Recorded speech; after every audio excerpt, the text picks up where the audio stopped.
पढ़ाने जा रही हूँ, ध्यान से सुनो, ठीक है। पहला चैप्टर है हमारा चैप्टर नंबर 3 है संज्ञा, ठीक है। अब ये चित्र देखो ध्यान से। राकेश, पीटर और रिजवान मित्र हैं। वे दिल्ली घूमने गए थे। उनके साथ रिजवान की बहन शबाना और पीटर का भाई हैरी भी था, ठीक है। राकेश अपनी माँ को लेकर गया था। वहाँ उन्होंने चिड़ियाघर की सैर की। उन्होंने चिड़ियाघर में शेर, चीता, गैंडा और बंदर देखे। राकेश ने बंदर को केला खिलाया। शबाना ने वहाँ मूंगफली खरीदी। सबको बड़ी प्रसन्नता हुई, ठीक है। अब ध्यान दीजिए कि जो ये रेड कलर से लिखे हुए हैं वर्ड, जैसे राकेश है, पीटर है, रिजवान है, शबाना है, ये क्या है? सबके नेम हैं, ठीक है। और ये क्या है? सारे व्यक्तियों के नाम हैं। और जैसे शेर है, चीता, गेंडा, बंदर, ये क्या है? ये प्राणियों के नाम। और केला, मूंगफली, ये क्या है? वस्तुएं। दिल्ली, चिड़ियाघर, ये स्थान के नाम है, जगह के नाम है, ठीक है। प्रसन्नता, ये वर्ड आया ना यहाँ पे, प्रसन्नता हुई, तो प्रसन्नता शब्द यह प्रसन्न होने के भाव का नाम है। हमें प्रसन्न होने के भाव का नाम बता रहा है। तो आपने देखा कि व्यक्ति, प्राणी, वस्तु या स्थान का अपना एक नाम होता है। सभी के, चाहे कोई व्यक्ति है, सभी का अलग अलग नाम होता है। जैसे आप क्लास में कितने सारे बच्चे, सभी का अलग अलग नेम है ना। तो ऐसे ही चाहे कोई वस्तु है, जैसे ये मेज है, कुर्सी है, अलग अलग नाम रख रखा है ना सभी का, तो हर एक वस्तु का भी अलग नाम है। स्थान का भी अपना नाम होता है, जैसे दिल्ली, आगरा, भारत, ठीक है, अमेरिका, हर जगह के नाम रख रखे हैं। तो स्थान का भी अपना एक नाम होता है। इसी नाम को व्याकरण में क्या कहते हैं? संज्ञा कहा जाता है। चाहे किसी व्यक्ति का नाम है, चाहे किसी वस्तु का नाम है, ठीक है, चाहे किसी प्राणी का नाम है, चाहे किसी स्थान का नाम, इन सब के नाम को हम क्या कहेंगे? संज्ञा, ठीक है। अब हम आगे संज्ञा की परिभाषा के बारे में जानेंगे। किसे कहते हैं संज्ञा? अब ये परिभाषा बनी इसकी, किसी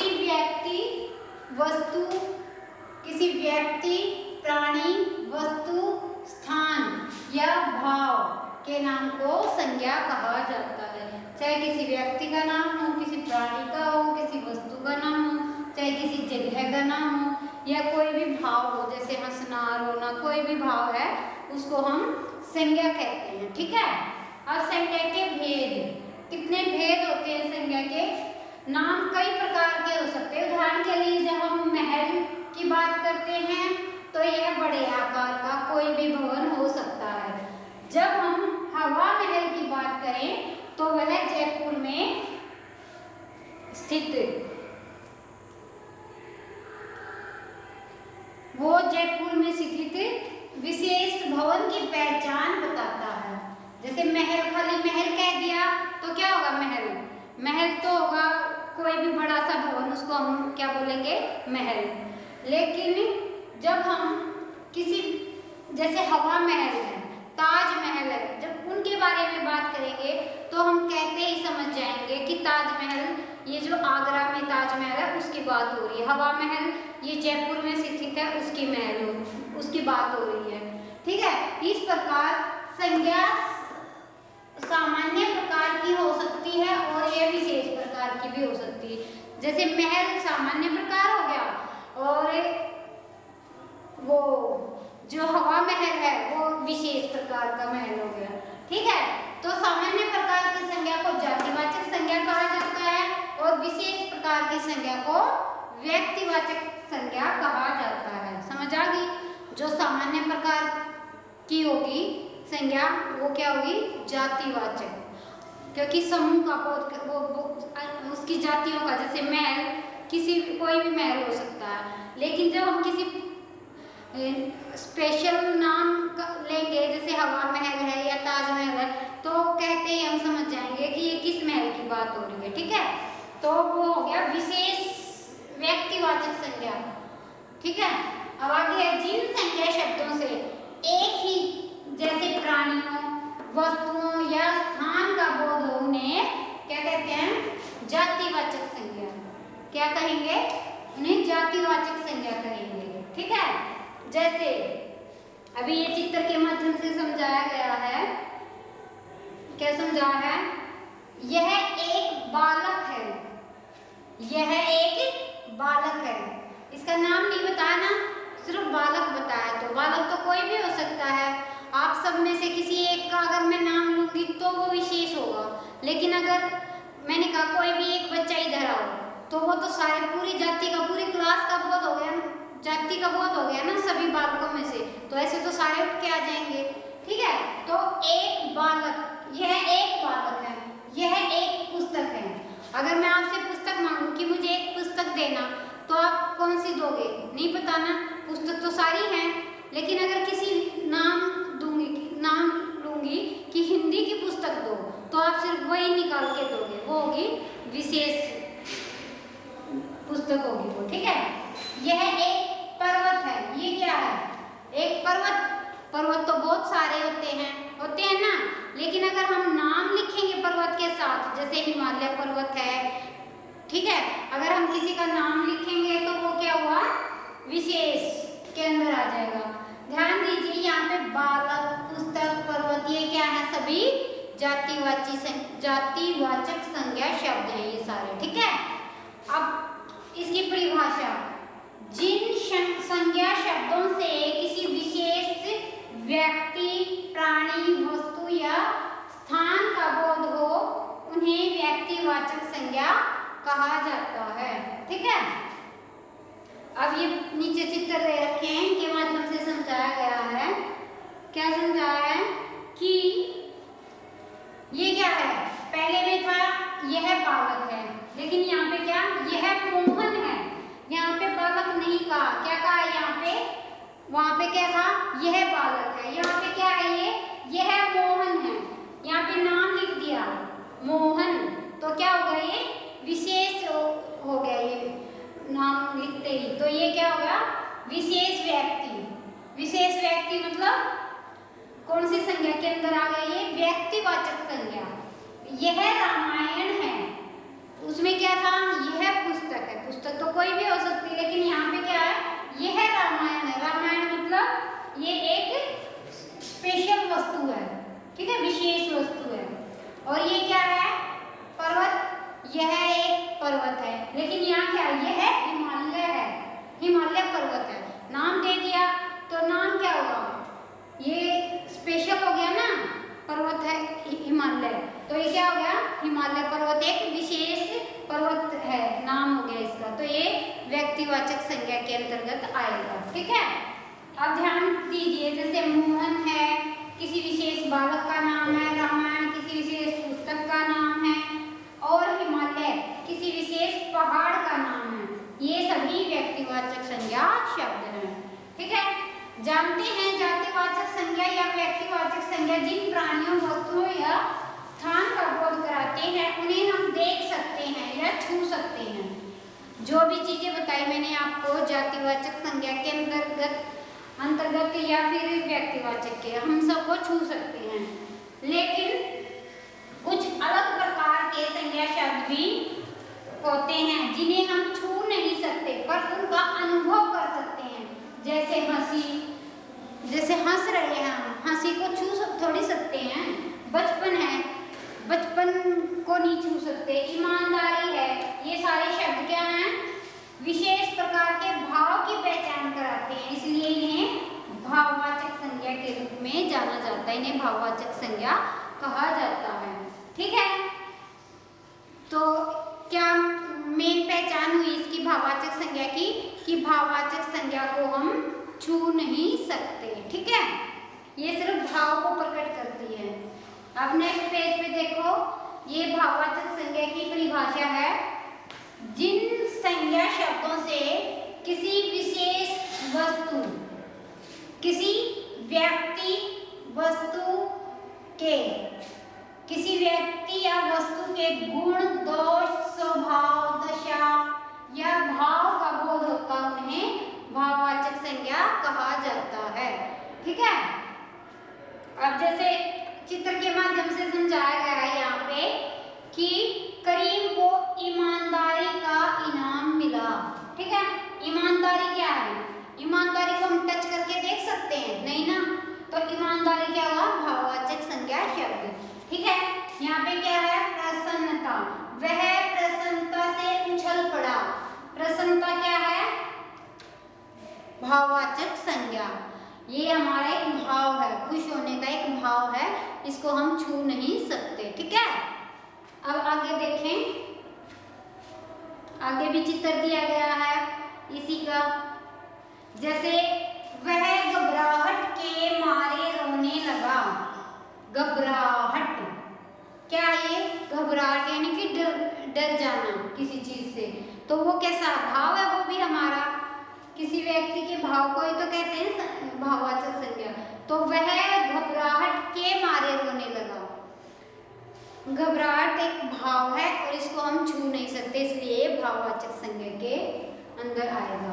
ध्यान दीजिए, जैसे ईमानदारी से ईमानदार होने के भाव का पता चलता है, इसी प्रकार प्रसन्नता से प्रसन्न होने के भाव का पता चलता है और घबराहट से घबराने के भाव का पता चलता है। क्या आप जानते हैं कि भिन्न भिन्न समूहों के लिए भी हम भिन्न भिन्न नामों का प्रयोग करते हैं? ऐसे ही कुछ समूहों के नाम नीचे दिए गए हैं। ठीक है, इसको थोड़ा सा ऊपर करके देखते हैं कौन कौन से नाम दिए गए हैं। ये वाले, जैसे चाबियों का क्या होता है? अगर हम गुच्छा करेंगे तो वो क्या होगा? बंच बोलते हैं ना जिसको अंग्रेजी में, बंच। तो चाबियों का भी होता है गुच्छा, और जैसे अंगूर का होता है गुच्छा। ठीक है, मनुष्यों की भीड़, सेना की टुकड़ी, ऊंटों का काफिला, नोटों की गड्डी, गायकों की मंडली, लकड़ियों का गट्ठर, कचरे का ढेर, सैनिकों का जत्था, फूलों की माला, लताओं का कुंज। ठीक है, समूह के नाम को समूहवाचक संज्ञा भी कहा जाता है। ये सामान्य प्रकार की जाति का ही बोध कराते हैं, अतः इन्हें जातिवाचक संज्ञा के रूप में भी पढ़ा जाता है। इन्हें जातिवाचक संज्ञा भी कह सकते हैं, लेकिन ये पूरे समूह का बोध करा रहे हैं तो इसे समूहवाचक संज्ञा भी कहा जा सकता है। ठीक है, आगे देखो नेक्स्ट पेज पे, ये बस आपका एक द्रव्यवाचक हो रहा है, फिर अभ्यास आ गया। ये आपका जिन संज्ञा शब्दों से, जिन संज्ञा शब्दों से द्रव्य, द्रव्य क्या होता है? पदार्थ या धातु का बोध हो, उन्हें द्रव्यवाचक संज्ञा कहते हैं। किसी धातु या पदार्थ का बोध हो, जैसे सोना चांदी क्या है? ये धातु है। पानी और दूध क्या है? ये कोई पदार्थ है। ठीक है, लिक्विड पदार्थ। तो इन सबको क्या कहेंगे हम? द्रव्यवाचक संज्ञा। ठीक है, अब है अभ्यास में बोलने की बारी। ये तो आपको बोल बोल कर पढ़ने हैं और याद करने हैं। जैसे संज्ञा को अंग्रेजी में क्या कहते हैं? नाउन। व्यक्तिवाचक को प्रॉपर नाउन। ठीक है, ये तो आप खुद कर लोगे। अभी उत्तर बताइए पे आ जाते हैं। ठीक है, किसी व्यक्ति, प्राणी या वस्तु के नाम को क्या कहा जाता है? क्या कहा जाता है? किसी व्यक्ति, वस्तु, प्राणी के नाम को संज्ञा, संज्ञा कहा जाता है। ठीक है, समूहवाचक संज्ञा के दो उदाहरण बताइए। जो समूहवाचक संज्ञा है उसके दो उदाहरण बताने हैं। कौन कौन से हो गए? जैसे गुच्छा है, एक मिनट, ये यहाँ पे आ गया। ठीक है,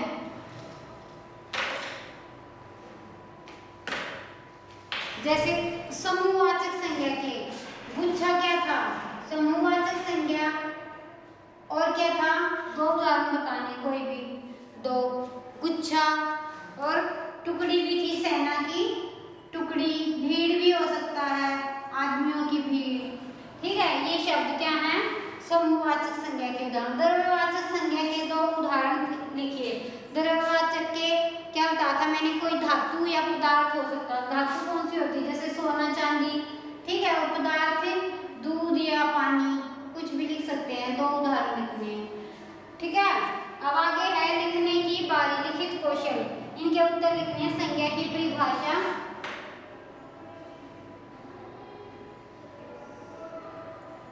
संज्ञा की परिभाषा किसे कहते हैं? संज्ञा अभी अभी आपने पूरा पाठ पढ़ लिया है, ये आप बता सकते हो किसे कहते हैं? किसी व्यक्ति, किसी व्यक्ति, वस्तु, स्थान या भाव के नाम को, भाव के नाम को संज्ञा कहते हैं, ठीक है। संज्ञा कहते हैं। ये हो गया फर्स्ट का आंसर। अब दूसरा क्वेश्चन है, एक है व्यक्तिवाचक संज्ञा के 3 उदाहरण लिखिए। व्यक्तिवाचक किसे कहते हैं? व्यक्तिवाचक, अच्छा उदाहरण लिखने हैं। जैसे किसे कहते हैं नहीं पूछा। व्यक्तिवाचक वो तो वो होती है जो विशेष व्यक्ति या विशेष स्थान या विशेष भाव का बोध करे। लेकिन यहाँ पे क्या है, व्यक्तिवाचक के उदाहरण, जैसे ताजमहल है, ये क्या है? व्यक्तिवाचक संज्ञा का उदाहरण। और क्या है, जैसे मोहन है, किसी का नाम है, ये भी व्यक्तिवाचक हो गया, ठीक है। और कोई वस्तु है, जैसे पर्वत है, कोई हिमालय है, ठीक है, पहाड़, हिमालय एक ही है वो, तो वो भी विशेष हो गया, वो भी व्यक्तिवाचक संज्ञा के अंदर आएगा, ठीक है। अब है भाववाचक संज्ञा किसे कहते हैं? किसे कहते हैं भाववाचक संज्ञा? जिस संज्ञा शब्द से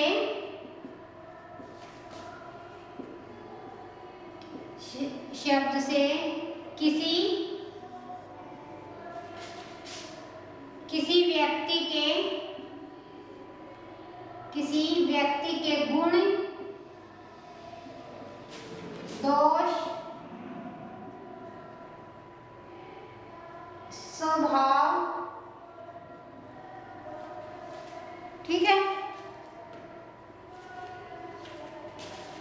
स्वभाव, दशा, भाव, यहाँ पे कोमा आएगा, ठीक है। स्वभाव, दशा, भाव, लास्ट में और लिखते लिखते हैं, ये लास्ट वाला, जैसे स्वभाव, दशा और भाव का बोध हो, भाव का बोध होता है, बोध होता है, उसे क्या कहते हैं? भाववाचक संज्ञा कहते हैं, ठीक है। अब यहाँ तक समझ आ गया। अब नेक्स्ट पेज पे ये देखो, नेक्स्ट यहाँ पे क्या क्वेश्चन पूछा गया है? इन वाक्यों में से संज्ञा शब्द चुनकर लिखिए। दो दो संज्ञा शब्द चुनकर लिखने हैं इसमें। जैसे राकेश एक अच्छा बालक है, राकेश, क्या इसमें से संज्ञा शब्द चुनने। संज्ञा शब्द कौन कौन से हैं? राकेश, यहाँ पे लिख दोगे आप राकेश, ठीक है। मैं अंडरलाइन कर देती हूँ, अपने आप लिख लेना इसमें। राकेश अच्छा बालक है, बालक क्या है? ये भी संज्ञा शब्द है। उसका मित्र पुष्पेंद्र है, मित्र क्या है? संज्ञा शब्द है। पुष्पेंद्र है संज्ञा शब्द। दोनों सहेलियां बाजार गई, सहेलियां और बाजार, ये क्या है? संज्ञा शब्द है। इस वाक्य में मारिया सेब काट रही थी, मारिया किसी का नाम है और ये सेब वस्तु का नाम हो गया, ठीक है। ये क्या है? संज्ञा शब्द है। अब 3 और दे रखे हैं ये। उसका भाई पटना से आया था, भाई क्या है? संज्ञा शब्द, और पटना जगह का नाम है, ये भी संज्ञा शब्द। गंगा एक पवित्र नदी है, गंगा क्या है? संज्ञा शब्द। और नदी क्या है? ये भी संज्ञा शब्द है।